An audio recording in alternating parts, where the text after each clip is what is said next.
So you're very vulnerable as an illegal alien here. And there has been countless cases of actual citizens of America robbing them because we know that they always have to carry cash. They couldn't have bank accounts before.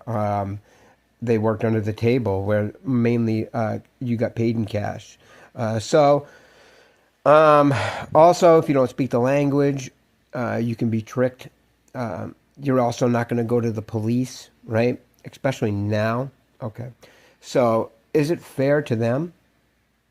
It might not be. They might lose their entire savings one day, and their life because they're just not self-aware enough to understand that they're in danger because they're not from this country. They're not going to pick up on the same signals if they knew the language. They're willing to take those risks because they're coming from countries where it is horrible conditions. And it pulls on my heartstrings, especially the Haitian problem, because I mean, I'm not a big guy on, letting anyone and everyone in because they say that they're, in danger. Okay, you go through the court systems, it costs a lot of money, you have to let them stay and then deport. So, but I've seen a lot of hardworking Haitians, and they've been given a raw deal, I think. 80% of their capital is run by gangs. Their president was assassinated 3 years ago. 2010, there was an earthquake. And you got to remember, this is the poorest country already in the Western Hemisphere because of French colonization and the reparations that they had to pay France was upwards of like half their GDP so they never had a chance.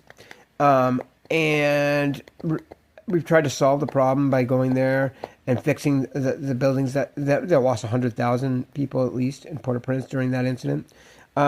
But like I said, the president was assassinated, but also there are roving gangs that are breaking people out of prisons, and it got worse. So 1,000 Kenyan military police officers went to the capital to try to restore some kind of order.